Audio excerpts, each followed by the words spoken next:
Mega TV நேயர்களுக்கு வணக்கம். பெண்கள்.com நிகழ்ச்சியில் சுபகிரகம் பகுதியில் அனைவரையும் சந்திக்கிறதுல மிகவும் மகிழ்ச்சி. இன்றைக்கி திருத்தலம் பற்றி சொல்லக்கூடிய ஒரு நாள். இன்றைக்கி நான் நட்சத்திர கோவில்கள் இதில் அஸ்வினி நட்சத்திரத்துக்கான கோவில் தான் நான் சொல்ல போகிறேன். திருவாரூர் மாவட்டத்தில் திருத்துறைப்பூண்டி அப்படிங்கிற ஊரில் இருக்கக்கூடிய பிறவி மருந்தீஸ்வரர் ஆலயம். இது சிவன் ஆலயம். இந்த சிவன் கோவில் பார்த்திங்கன்னா ரொம்ப விசேஷம். இதோடைய ஸ்தல புராணமும் ரொம்ப விசேஷமான கோவில். அஸ்வினி நட்சத்திரக்காரர்கள் இந்த கோவிலுக்கு போகலாம். அஸ்வினி நட்சத்திரக்காரர்களுக்கு பிறப்பிலேயே எப்படி சொல்லப்பட்டிருக்குன்னா, ரொம்ப அவங்களுக்கு வியாதி, உடல் ஆரோக்கியம் குறைபாடு இதெல்லாம் வரவே வராது. ரொம்ப ஆரோக்கியமான மனிதர்கள் அஸ்வினி நட்சத்திரக்காரர்கள். அவர்களுக்கு உடல் ஆரோக்கிய குறைபாடு வந்தாலும் சீக்கிரமே அவங்களுக்கு சரியாயிடும் அப்படிங்கிறது. ஸோ இந்த கோவிலில், இந்த பிறவி மருந்தீஸ்வரர் ஆலயம் திருத்துறைப்பூண்டி, இந்த ஆலயத்தில் பெரிய நாயகி அம்மன் இருக்காங்க. இங்கே நம்ம உடல் ஆரோக்கிய குறைபாடு இருக்கிறவங்க ஒரு மிருத்யுஞ்சய ஹோமமோ இல்லை தன்வந்திரி ஹோமமோ பண்ணுறது, செவ்வாய் கிரகத்திற்கான ஹோமம் பண்ணுறது, இதெல்லாம் பண்ணும் பொழுது ஆரோக்கியம் ரொம்ப நல்லாயிருக்கும் அப்படிங்கிறது இந்த ஆலயத்தினுடைய சிறப்பு.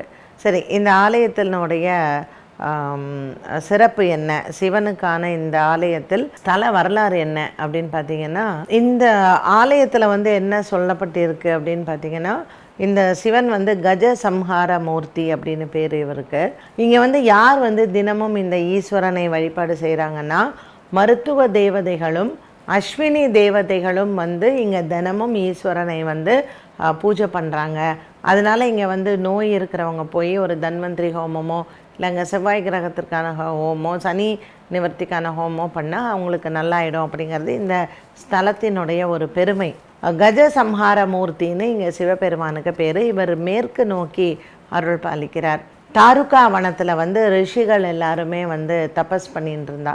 இந்த முனிவர்கள் எல்லாருக்குமே ஆணவம் வருது. நம்ம சிவன் அளவுக்கு ஒரு பெரிய சக்தியை நமக்கு வந்துடும்னு. ஸோ இந்த ஆணவத்தை சிவபெருமான் என்ன பண்ணுறாரு, இவங்க ஆணவத்தை அடக்க வேண்டும் அப்படின்னு சொல்லிட்டு பிக்ஷாண்டராக ஒரு அழகிய உருவத்தில் அவர் அவங்க முன்னாடி தோன்றுகிறார். அப்படியே பிரமிச்சு போயிடுறாங்க இந்த முனிவர்கள் எல்லாம். இவ்வளோ அழகாக யார் அப்படின்னு சொல்லிட்டு அவர் நடக்கிறாரு. அவர் பின்னாடியே இந்த முனிவர்களும் நடக்கிறாங்க. ஸோ அவங்க என்ன பண்ணுறாங்கன்னா, தன்னுடைய ஆடைக்கு கழண்டு விழறது கூட தெரியாத பிக்ஷாண்டார் சிவன் பின்னாடியே அவங்க போகிறாங்க. அப்புறம் கொஞ்சம் தூரம் அவங்க போகும்பொழுது மகாவிஷ்ணு என்ன பண்ணுறார், மோகினி அவதாரம் எடுத்து அவர் வரார். ஸோ அந்த அழகிய பெண்ணாக மகாவிஷ்ணு அவதாரம் எடுத்து வரும்போது இவ்வளோ அழகான ஒரு பெண்ணா அப்படின்னு சொல்லிட்டு முனிவர்கள் எல்லாம் பிரமித்து பார்க்கும் பொழுது ஒரு சமயத்தில் அவங்களுக்கு தன்னுடைய நிலை தெரியுது. ஐயோ, நம்ம தபஸை விட்டுட்டு இப்படி வந்துட்டோமே அப்படின்னு சொல்லிட்டு உடனே சிவன் மேல் கோபம் கொண்டு ஆத்திரமடைந்த முனிவர்கள் என்ன பண்ணுறாங்க, தன்னுடைய மந்திர சக்தியால் ஒரு யானையை ஏவி விடுறாங்க. அந்த யானை சிவபெருமானையும் மகாவிஷ்ணுவையும் துரத்திக்கிட்டு போகுது.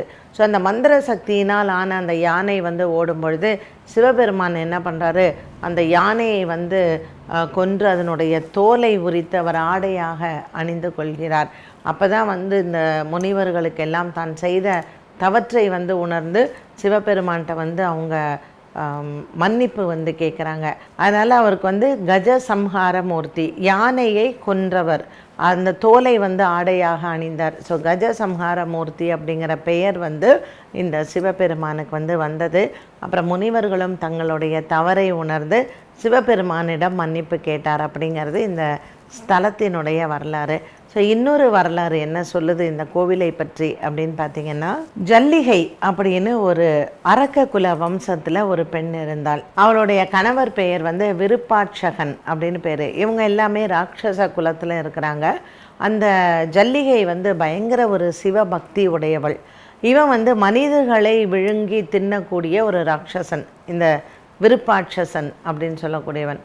அப்போ ஒரு நாள் இந்த ஜல்லிகை தன்னுடைய கணவரோடு சேர்ந்த நடந்து போயிட்டுருக்கும் பொழுது ஒரு அந்தணர், ஒரு சின்ன பையன் அவள் அப்பாவுக்கு ஸ்ரார்த்தம் பண்ணுறதுக்காக போய்கிட்டு இருக்கான் கங்கையை நோக்கி.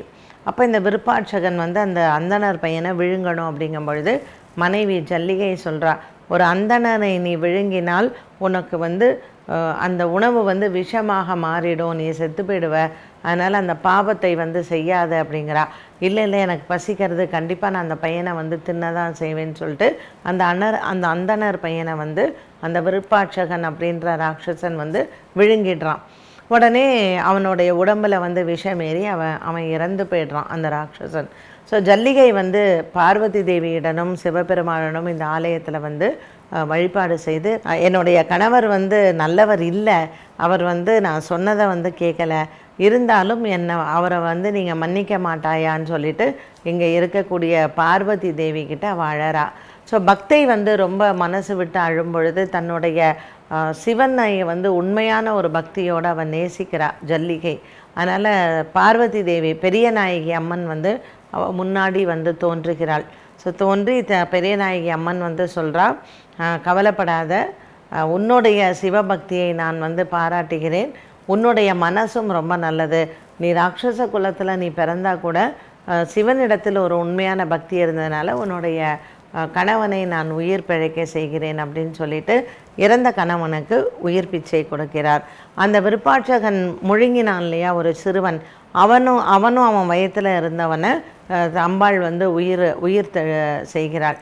அப்போ அந்த அந்தணர் பையனும் வந்துடுறான். அந்த சிறுவன் வந்த உடனே அவன் வந்து அம்பாள்கிட்ட கேட்குறான், எனக்கு வந்து விதி முடிஞ்சிடுச்சு, என் விதி முடிஞ்ச என்னை நீங்கள் உயிர் பிச்சை கொடுத்துருக்கீங்களே அப்படின்னு சொல்லி அம்பாள்கிட்ட கேட்கும் பொழுது, உன் அப்பாவுக்கு நீ வந்து அவர் என்னுடைய அந்த காரியத்தை ஸ்ரார்த்தம் வந்து நீ ரொம்ப கரெக்டாக பண்ணுற, அதனால் உனக்கு நான் வந்து கொடுத்து உங்கள் அப்பாவுக்கும் நான் மோட்சத்தை தரேன்னு சொல்லி ஸ்வர்க லோகத்திற்கு அந்த உங்கள் அப்பாவை வந்து அவருக்கு ஸ்வர்க்கத்தை வந்து கொடுக்கிறாள் தேவி. இந்த விருப்பாட்சனுக்கும் அவள் வந்து அந்த செய்த பாவத்திலிருந்து அவனை வந்து மீட்டு உயிர் பிச்சை வந்து கொடுக்கிறாள். ஸோ அவள் வந்து அந்த ஜல்லிகேட்டை வந்து அம்பாள் சொல்கிறா, பெரியநாயகி அம்மன் சொல்கிறா, நீ வந்து ஒரு உண்மையான ஒரு மனைவியாக இருந்து நீதி நேர்மைக்கு வந்து கட்டுப்பட்டு இருக்கக்கூடிய ஒரு பெண், அதனால் உன்னை போன்ற பெண்கள் இங்கே யார் வராங்களோ அவங்களுக்கு ஒரு சுமங்கலி யோகத்தை நான் கொடுத்து அவங்க குடும்பத்தை நான் காப்பாற்றுவேன் அப்படின்னு பெரிய நாயகி அம்மன் வந்து சொன்னதாக இந்த ஸ்தல வரலாறு வந்து கூறுகிறது. எவ்வளோ ஒரு வித்தியாசமான கதை இல்லைங்க இந்த கோவில். ஸோ கண்டிப்பாக திருத்துறைப்பூண்டியில் இருக்கக்கூடிய இந்த பிறவி மருந்தீஸ்வரர் ஆலயத்திற்கு சென்று ரொம்ப நோய்வாய்ப்பட்டு இருக்கிறவங்களும் இந்த ஆலயத்திற்கு போயிட்டு ஹோமம் பண்ணிக்கோங்க.